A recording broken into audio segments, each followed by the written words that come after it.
top5rapwebsite.com. You already know what's going on. Today, I want to rewind back to the time when J. Cole thought he let Nas down. So we got to rewind back to 2011, 2013 for this. This was after J. Cole's first album, Cold World, The Sideline Story.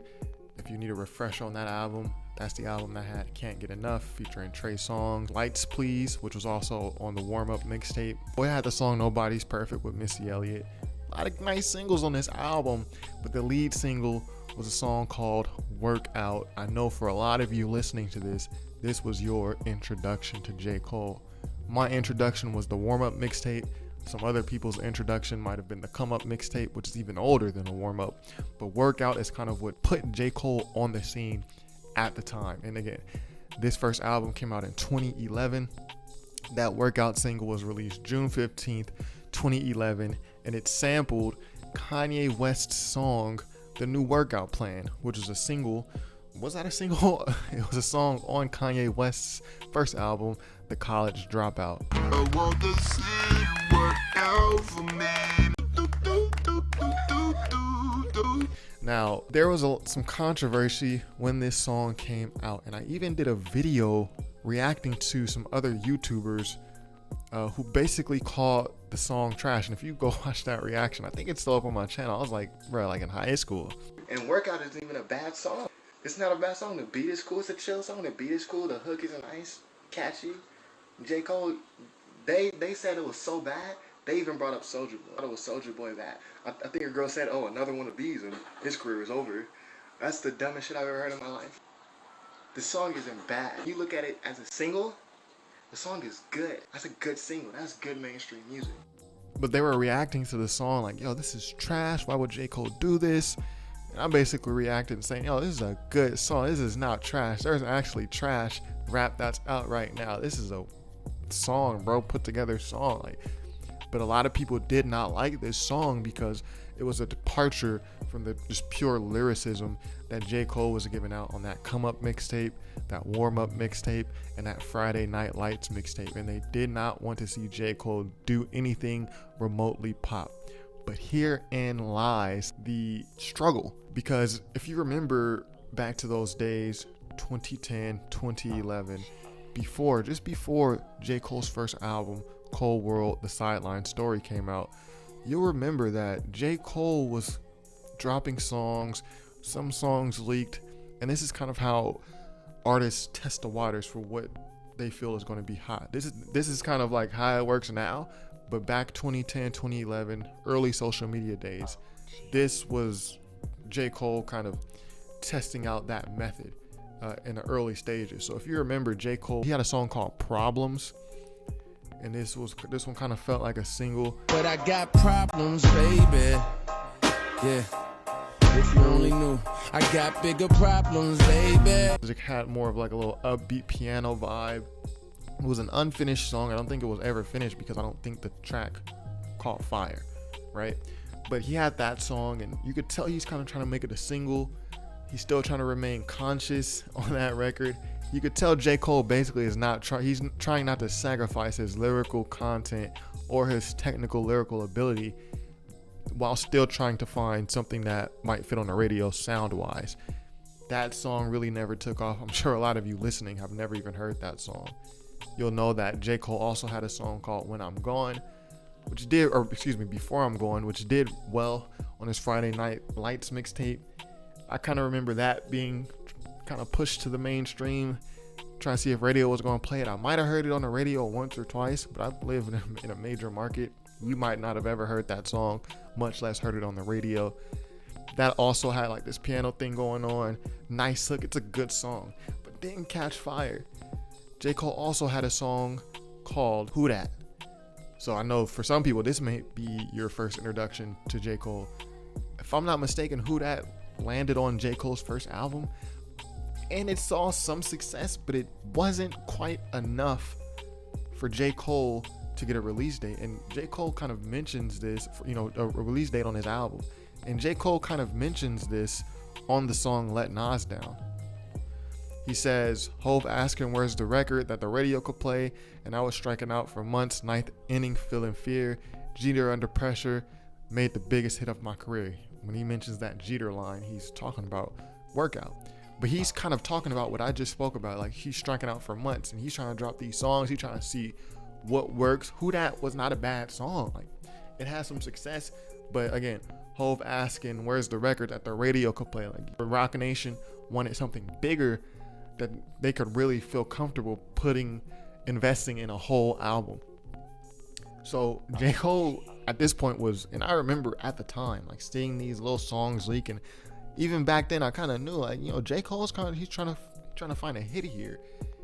Before I'm Going wasn't exactly it. I really liked the song Problems, but that wasn't it. Around that same time, a song called Premeditated Murder, which I think is J. Cole's best song, or at least top five rap website. That came out, wasn't like the radio didn't pick it up. Who Dat I really liked. Radio really didn't pick it up, right?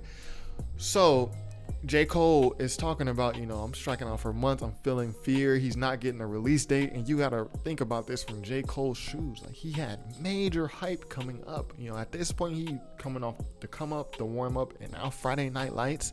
Like, there's a lot of momentum behind him, but he cannot fulfill the radio record that his label is looking for after trying for months and months. And then, of course, you got Drake already out. Drake is like still a new guy at this time. Drake is having no problems with the Find Your Loves, with the Fancies, with the Miss Me's, all those songs on Thank Me Later, even on his mixtapes, on Drake's mixtapes. Like, he's not having any problems finding a hit for the radio. And then Kendrick is also coming up at this same time. Wiz Khalifa is also coming up at this same time. So there's like a lot of competition too. So you can understand the pressure that J. Cole is feeling. And then J. Cole is able to find his hit record, and it's called Workout. He samples that Kanye West song that we talked about earlier, the new workout plan. And he's able to find something that appeals to the women. You appeal to the women, you have pretty much a higher chance of landing on the radio. But he finds that in the song Let Nas Down. He says, I've made the biggest hit of my career. But he says at first that wasn't clear. Niggas had no idea. And then just to kind of drive home that point, verse 2, J. Cole talks about, Friday Night Lights Blue. That was classic number 2. So he's talking about the warm up and Friday Night Lights. Like, these were mixtape underground classics. Huge, huge, huge mixtapes. Now it's seen that the Nas comparison was coming true, but still no release date from the label. So the label, before they invest in that album, they're going to want to see some type of proof that that the album's going to sell. No matter how foolish it may seem to us. I mean, J. Cole had a lot of support at the time, but they wanted a record that was going to cross over. And again, I reacted to some YouTubers. I had some conversations, at school about this song. People were hating on it. I'm like, yo, this is a good song. Like, he has to get his album out, y'all. So anyways, this goes into why the song Let Nas Down was made. So according to J. Cole, apparently No ID was in the studio with Nas when he claimed that Nas hated J. Cole's single Workout, which is his lead single off Cold World Sideline Story. And here's a quote, and this is a quote from J. Cole. No ID calls me about a week later and he's like, yo, I'm gonna tell you the truth. I was in the studio with Nas and we was talking about you being J. Cole. And Nas was like, why did he do that? Why did he put out that song? Don't he know he's the one? He ain't gotta do that. So coming from J. Cole's like many of us, was a hip hop head. He was posting on the hip hop message boards, the forums, breaking down cannabis lyrics and Nas lyrics. He was a hip hop head to the core, so you could, huge hip hop heads. They would usually have a lot of respect for Nas. And you can even at times kind of hear some of Nas's influence in J. Cole. So this is like one of his idols, someone that he really looks up to.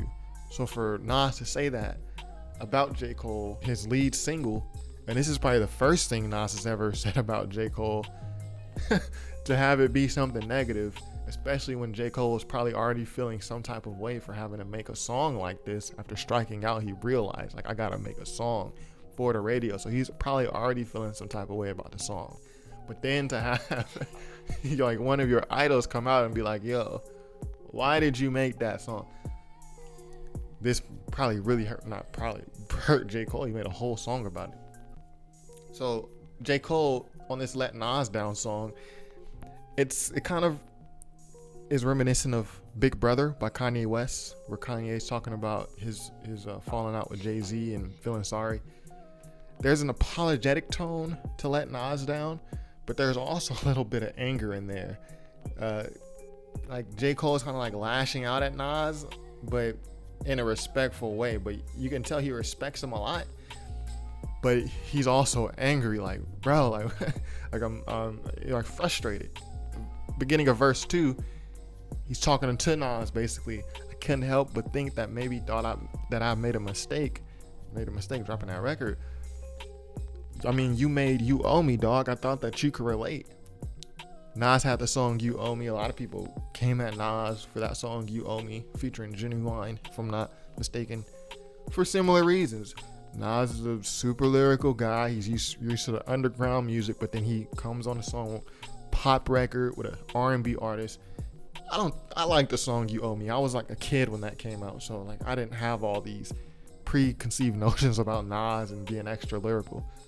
But at the time, that was a point of contention. The same thing with Uchiwali. People didn't like that song by Nas.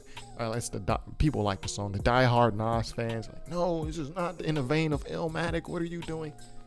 Well, J. Cole is saying, I thought that you could relate because you faced something similar as me when you made You Owe Me. So anyways, J. Cole as a whole just very down about this whole situation. This song drops June 18th, 2013. This is just on the heels of his second album, Born Sinner.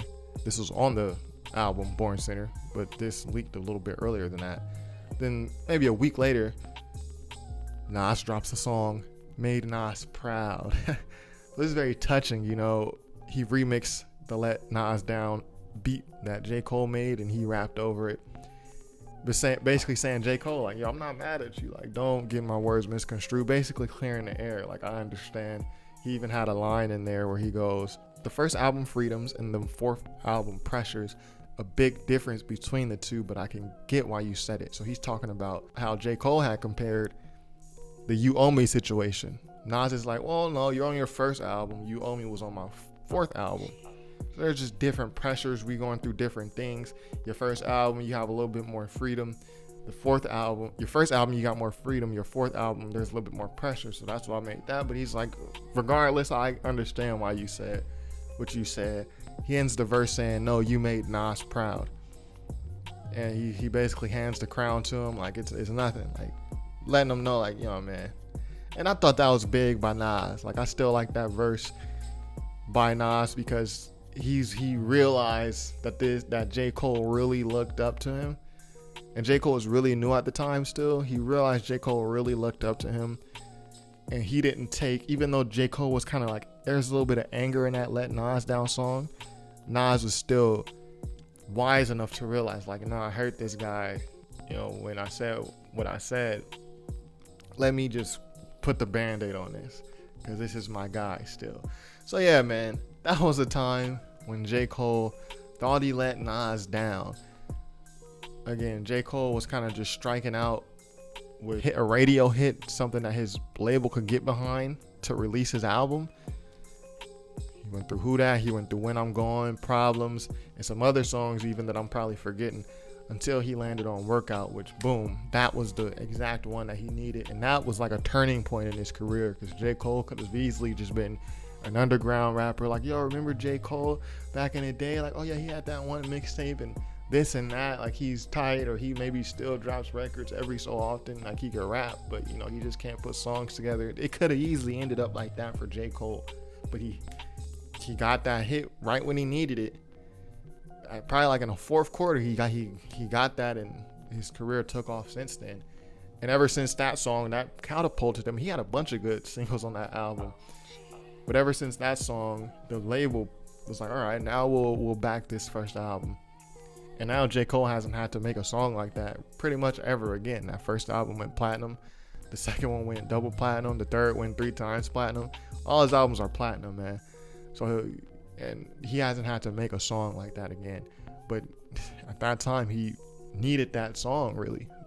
So, anyways, that was the time J. Cole thought he let Nas down. Be sure to subscribe if you have not already. And this is top5rapwebsite.com. Peace.